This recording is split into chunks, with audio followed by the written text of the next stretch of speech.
So yun, isa na namang simple and easy tips ang ibibigay natin sa inyo pag meron kayo mga ganito. So ito ay Lenovo IdealPad 330. So yan yung ano niya. So naging problema sa kanya, wala siyang power. So yun yung naging problema dito. Then nung binuksan na daw nila to, nahirapan ngayon sa pagbalik. So ito yung pinaka-brand ng specs niya. So yan yung gagawin natin.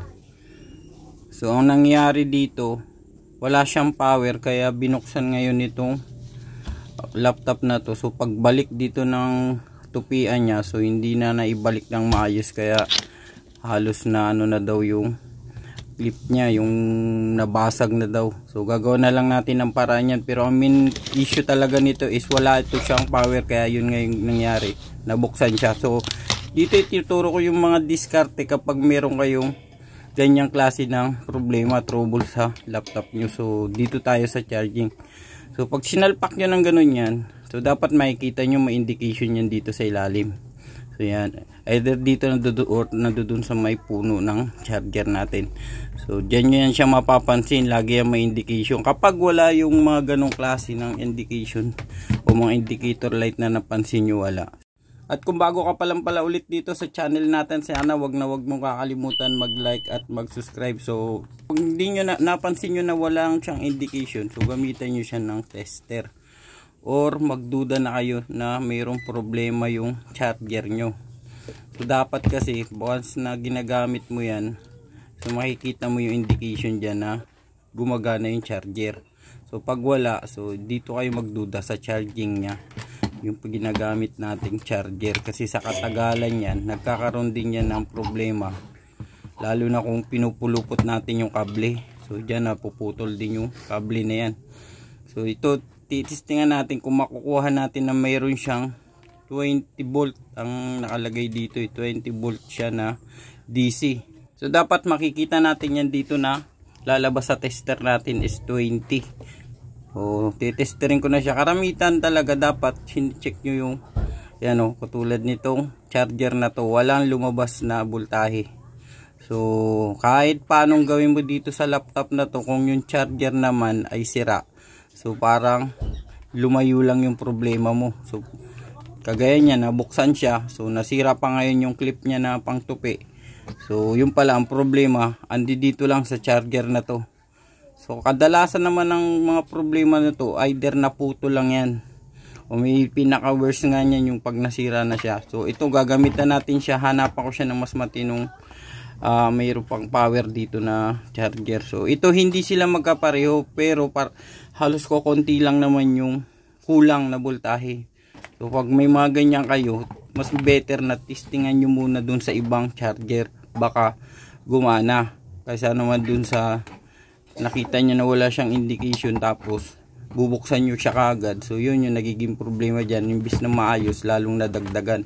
So ito simple lang yung problema nito. Kadalasan marami nagtatanong sa akin ito kung bakit wala na daw power yung laptop niya, daw gagawin dun. So unang-unang check nyo dyan yung charger. So ito na, titistingin natin yung charger niya. So ito is yung ano lang ito, nakatambay lang ito. So galing to dun sa ibang laptop. So ayan o, meron siyang 19.5. So ibig sabihin 20, kunti lang yung kulang niya. So ibig sabihin gagana yan kahit na mababa yan. And make sure niya hindi rin siya magkalayo ng dulo. So ito halos pareho sila ng dulo. So papakita ko sa inyo na mayroon niyang indication. Hindi po pwedeng wala yan siyang indication. Once na ayos yung charger nyo, magkakaroon niya ng indication. Kaya yun unang-una nyo i-check pag nawala yung indicator ng charger nyo. So meaning nandoon lang sa charger yung problema nyo. So ayan o, so kita nyo po nagbi-blink siya. So ibig sabihin pa nagbi-blink yan, ano na siya, empty na yung battery mo. So wag mo yang siyang hahayaan na umabot sa ganyan level, kasi minsan yung mga battery pag bumaba pa yan sa minimum voltage nila, minsan hindi na yan nagcha-charge. Kaya yun din ang isa sa mga nagiging problema ng mga battery. Minsan pag hindi siya nauubos natin yung voltahe. So ito na siya, meron na siyang power, na buhay ko na siya ulit. So dapat ganito lang ang indicator niyan, puti. So nakaputi lang dapat siya, hindi nakakulay orange. So yun, nagcha-charge na siya ulit. So bali ang gagawin na lang natin, i-charge ko na lang ito hanggang sa ma-full charge siya. So ayan na siya ngayon. So binalikan ko siya after mga ilang oras. So ang gagawin natin ngayon, papakita ko sa inyo yung nasira na tiklupan. Kasi pag inasarado natin tong laptop na to, bali nakaangat yung cover dun sa gilid sa likod niya. So parang may tumukod siya. So subukan natin magawa ng parang kung ano nangyari dun sa kanya. So para hindi naman to kagaya nito, halos para matutumba siya pag ginalaw mo yung kanyang LCD niya. So para siyang matutumba.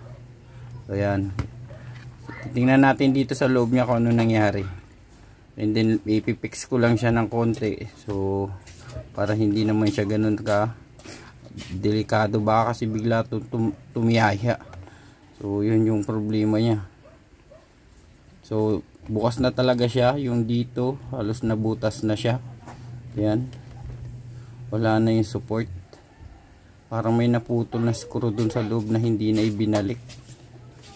So titingnan ko na lang yan kung ano naging problema dyan. So gawa natin yung paraan.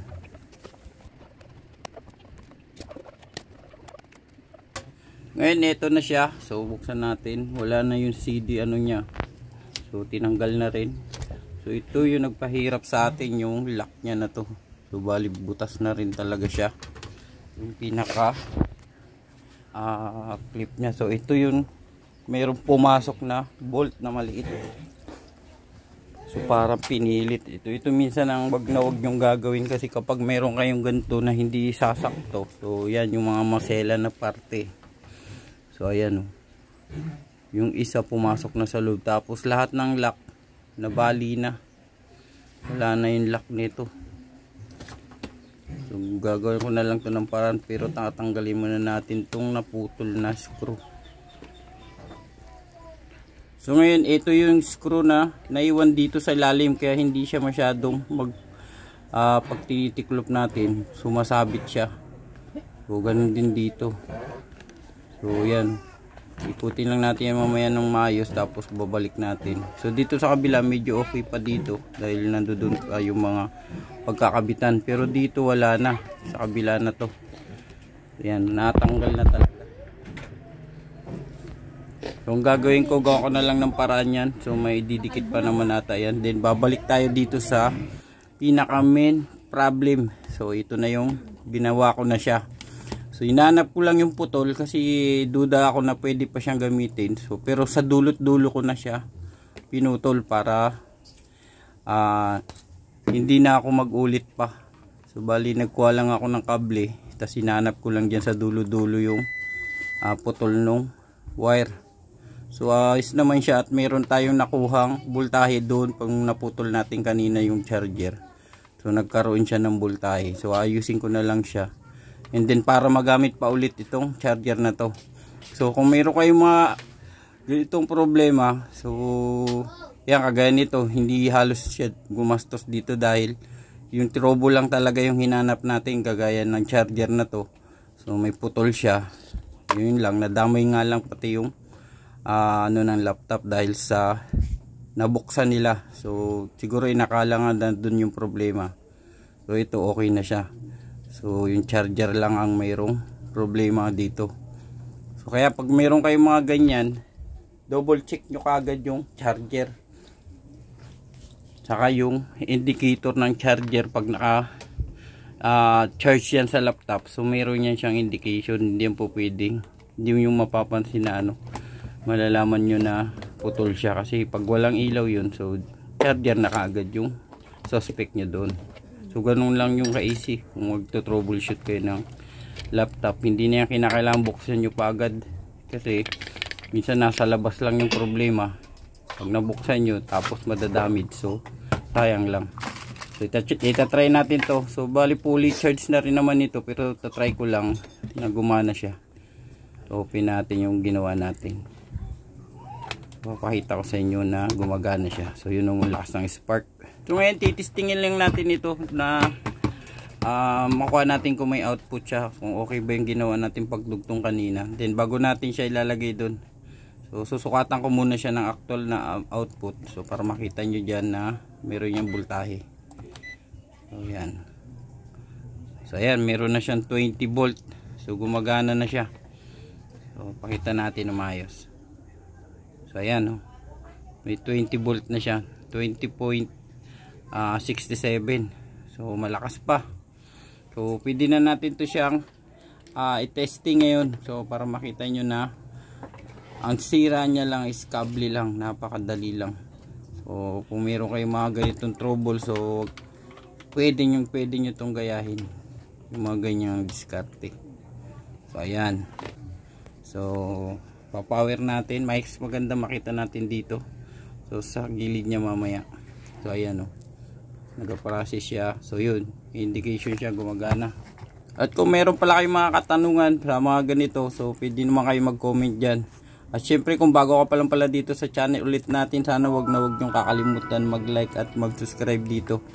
So ayan yung charging indication, oh. Meron siyang lumabas. So yun lang, okay na. So yan, sa may mga ganitong klase ng problema, so check nyo muna yung mga charger nyo dyan. Baka mamaya dyan lang yung problema. Hanggang dito na lang muna ulit. So stay safe and goodbye.